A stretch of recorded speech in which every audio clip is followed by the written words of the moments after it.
സജീവൻ, ഇന്നിപ്പോൾ രണ്ട് മൂന്ന് കാര്യങ്ങൾ ചാണ്ടി ഉമ്മൻ പറഞ്ഞതിലുണ്ട്. അതിലൊരു പ്രധാന കാര്യം ഞാനിപ്പോൾ സംസാരിച്ച പാലക്കാട്ടേതുപോലൊരു ഉപതെരഞ്ഞെടുപ്പിൽ UDF ആ സിറ്റിംഗ് സീറ്റ് നിലനിർത്തിയതാണ്. ആ സിറ്റിംഗ് സീറ്റിലേക്കുള്ള ഒരു രാഷ്ട്രീയ പോരാട്ടത്തിൽ കോൺഗ്രസും UDFും അവർക്കാവുന്ന എല്ലാ നേതാക്കളെയും വലിയ തോതിൽ അണിനിരത്തിയിട്ടുണ്ട്. നമ്മളത് കണ്ടതാണ്.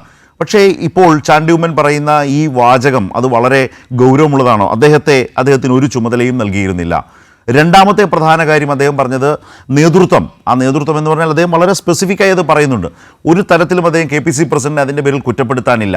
സ്റ്റേക്ക് ഹോൾഡേഴ്സ് എല്ലാവരും കൂടി എന്ന നിലയിലാണ് അദ്ദേഹം അതിനെക്കുറിച്ച് പറയുന്നത്. നേതൃത്വം എന്ന് പറയുമ്പോൾ കെ സുധാകരനെ ഒറ്റ തിരിഞ്ഞ് നിർത്തി കുറ്റപ്പെടുത്താനില്ല എന്ന് പറഞ്ഞുകൊണ്ട് തന്നെ പ്രതിപക്ഷ നേതാവിൻ്റെ ലീഡർഷിപ്പും അദ്ദേഹത്തോടൊപ്പം നിൽക്കുന്നവരിലുമുള്ള അതൃപ്തിയാണ് ഇന്ന് ചാണ്ടി ഉമ്മൻ പ്രകടിപ്പിച്ച വളരെ പ്രധാനപ്പെട്ട. അല്ലെങ്കിൽ ഒരു കാര്യം ചെയ്യാം, നമുക്ക് ആ ഭാഗം കൂടി നേരത്തെ പാലക്കാടിനെ കുറിച്ച് പറഞ്ഞത് കണ്ടു.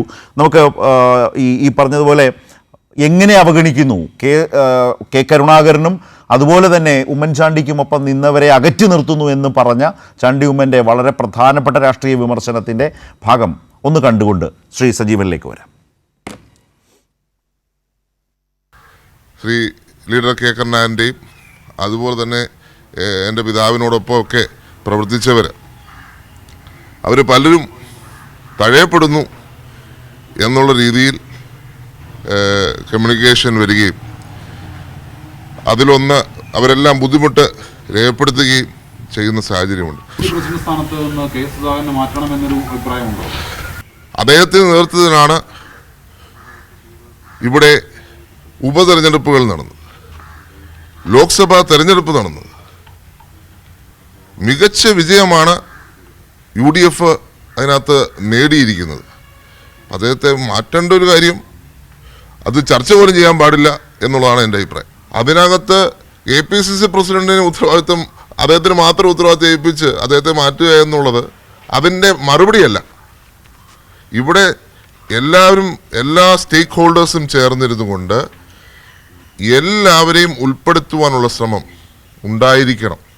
അതുണ്ടാവുന്നില്ല എന്നുള്ളതാണ് അതിൻ്റെ ഒരു യാഥാർത്ഥ്യം നിൽക്കുന്നത്. ചിലർ മാറ്റി നിർത്തപ്പെടുന്നു എന്നുള്ളത് യാഥാർത്ഥ്യമാണ്. ആ യാഥാർത്ഥ്യം അംഗീകരിച്ച് അവരെയും കൂടെ ഉൾപ്പെടുത്തി കൊണ്ടുപോയാൽ മാത്രമേ സംഘടനയ്ക്ക് പ്രവർത്തിക്കാൻ സാധിക്കുകയുള്ളൂ. രണ്ടായി നിൽക്കുന്ന ഒരു സാഹചര്യം ഇന്നുണ്ട്. ചിലർ മാറി നിൽക്കുകയും ചിലർ ഉൾപ്പെടാതെ വരികയും ചെയ്യുന്നു. പക്ഷെ അതിന് KPCC പ്രസിഡന്റ് മാറ്റുന്നതാണോ അതിൻ്റെ മറുപടി? സംഘടനയെ അത് എന്ത് ചെയ്തും പുനഃസംഘടിപ്പിക്കുമ്പോൾ എല്ലാവരും ഉൾപ്പെടുത്തുകയാണ് അതിൻ്റെ മറുപടി. ജീവൻ കേട്ടല്ലോ.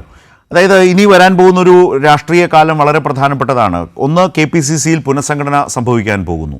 രണ്ടാമത്തെ കാര്യം, ഒരു വർഷം പോലുമില്ല കേരളം തദ്ദേശ ഭരണ തെരഞ്ഞെടുപ്പിലേക്ക് പോകുന്നു. ഈ രണ്ട് സാഹചര്യങ്ങളിലും പൂർണ്ണമായും തഴയപ്പെടുന്നു എന്ന വളരെ പ്രധാനപ്പെട്ട ഒരു പ്രശ്നമാണ് അദ്ദേഹം അവതരിപ്പിച്ചത്. അപ്പോൾ ഇതിന് ഉത്തരവാദി കെ സുധാകരനല്ല എന്ന് അദ്ദേഹം വിശ്വസിക്കുന്നുണ്ട് എന്ന് കേൾക്കുന്ന നമ്മൾക്ക് മനസ്സിലാവുന്നുണ്ടല്ലോ. അപ്പോൾ പിന്നെ ആര്? ഇവിടെ ചാണ്ടി ഉമ്മൻ പറഞ്ഞാൽ എനിക്ക് പരിഗണന കിട്ടിയിട്ടില്ല എന്ന് മാത്രമല്ല, അദ്ദേഹത്തിന്റെ വാക്കുകൾ വളരെ ശ്രദ്ധിക്കേണ്ടതാണ്. കോൺഗ്രസ് രാഷ്ട്രീയത്തിൽ വളരെ ശ്രദ്ധേയമായിട്ടുള്ള ചില കാര്യങ്ങൾ, ഇനി ഭാവിയിൽ ഉണ്ടാകാൻ പോകുന്ന ചില പോരാട്ടത്തിന്റെ സൂചന കൂടി അവിടെയുണ്ട്. കാരണം എന്റെ പിതാവിനൊപ്പം നിന്ന ആളുകളെ പൂർണ്ണമായിട്ടും തഴയുന്നു എന്നാണ് ചാണ്ടി ഉമ്മൻ പറഞ്ഞത്. എനിക്ക് ചുമതല നൽകിയില്ല എന്ന് അദ്ദേഹം പറഞ്ഞു. അത് വ്യക്തിപരമായ കാര്യമാണ്. അത് നമുക്ക് വേണേൽ മാറ്റിയെടുക്കാം. ചാണ്ടി ഉമ്മന് ചുമതല നൽകിയില്ല. പക്ഷേ എന്റെ പിതാവിനൊപ്പം നിന്ന ആളുകളെ തഴയുന്നു എന്ന് പറഞ്ഞാൽ എ ഗ്രൂപ്പ് നമുക്കറിയാം. എ കെ ആന്റണിയുടെ പേരിലാണ് ആ ഗ്രൂപ്പെങ്കിൽ പോലും ആ ഗ്രൂപ്പിനെ തുടക്കം മുതൽ തന്നെ മുന്നിൽ നിന്ന് നയിച്ചത് ഉമ്മൻചാണ്ടിയാണ്. ആ ഉമ്മൻചാണ്ടിക്കൊപ്പം നിന്ന ആളുകളെ അദ്ദേഹത്തിന്റെ മരണശേഷം തഴയുന്നു എന്ന് പറഞ്ഞാൽ എ ഗ്രൂപ്പിനെ പൂർണ്ണമായിട്ടും തഴയുന്നു എന്നാണ് അർത്ഥം.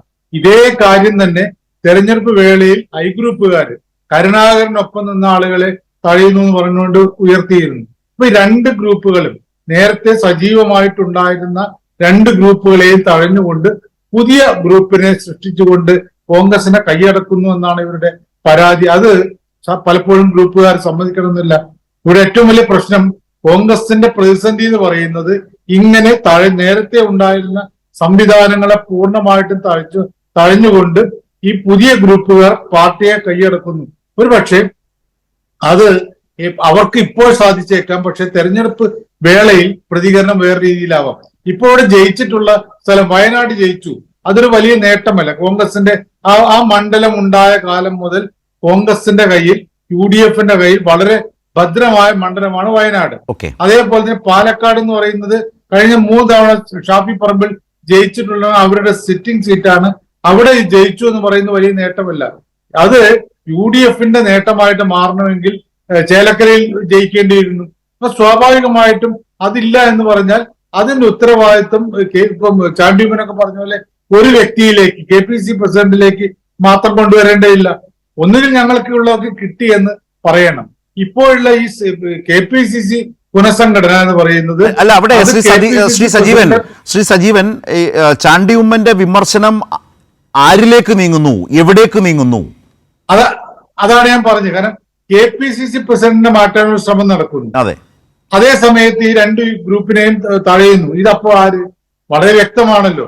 ഇവിടെ പ്രതിപക്ഷ നേതാവിനെതിരെയുള്ള കൃത്യമായ പേര് പറയാതെ പ്രതിപക്ഷ നേതാവിനെതിരെയുള്ള പോരാട്ടത്തിന്റെ തുടക്കം, അതിന്റെ നാന്ദിയാണ് ഇവിടെ ചാണ്ടിയുമ്മൻ വെച്ചിരിക്കുന്നത്. ഈ ഒരു ഘട്ടത്തിൽ പറഞ്ഞാൽ എന്നെ തഴഞ്ഞു, എനിക്ക് പരിഗണന നൽകിയില്ല എന്ന് ചാണ്ടിയുമ്മൻ പറയുകയാണെങ്കിൽ നമുക്ക് വ്യക്തിപരമായിട്ട് ഒരു കാര്യമായിട്ട് കണക്കാക്കാം. പക്ഷെ എന്റെ പിതാവിനൊപ്പം നിന്ന എന്ന് പറയുമ്പോൾ ഗ്രൂപ്പുകാരൻ മുഴുവൻ തഴയുന്നു. അതേ കാര്യം തന്നെ. അത് മാത്രവുമല്ല ശ്രീ സജീവൻ പറഞ്ഞ വളരെ പ്രധാനപ്പെട്ട കാര്യം അത് തന്നെയാണ്. ഇന്ന് സംസാരിച്ചത് ഞാൻ ആകെ കേട്ടിരുന്നു. അപ്പോൾ അതിൽ ഏറ്റവും അവസാനം ചുരുക്കം വാക്കുകളിലാണ് പാലക്കാട്ട് പാർട്ടി ഒരു ചുമതലയും നൽകിയില്ല എന്ന് പറഞ്ഞ് അദ്ദേഹം പോകുന്നത്. അതിനപ്പുറത്തേക്ക് പോകാൻ കൂടുതൽ പറയാൻ ആഗ്രഹിക്കുന്നില്ല. പക്ഷേ പറഞ്ഞ തുടക്കത്തിൽ തന്നെ ഈ പുനഃസംഘടനയുമായി ബന്ധപ്പെട്ട ചോദ്യങ്ങൾ വന്നപ്പോൾ അദ്ദേഹം പറഞ്ഞത് പലരും കുറേ ദിവസങ്ങളായി വാട്സപ്പിലും മറ്റുമായി മെസ്സേജ് അയക്കുന്നു, വിളിക്കുന്നു, ലീഡർക്കൊപ്പവും എൻ്റെ പിതാവിനൊപ്പവും നിന്ന ആളുകളെ അകറ്റുന്നു എന്ന രീതിയിൽ പറഞ്ഞ് അതിലുള്ള വലിയൊരു വേദനയാണ്, അല്ലെങ്കിൽ വിമർശനമാണ്, അതിലുള്ളൊരു രോഷവും പ്രതിഷേധവുമാണ് അദ്ദേഹം പങ്കുവച്ചത്. അതിനോടൊപ്പം സാന്ദർഭികമായി പാലക്കാട്ട് കാര്യമായ ചുമതലയൊന്നും പാർട്ടി നൽകിയില്ല എന്ന് പറയുന്നു എന്ന നിലയ്ക്കാണ് അത് വന്നിട്ടുള്ളത്, ശ്രീ സജീവൻ പറഞ്ഞതുപോലെ.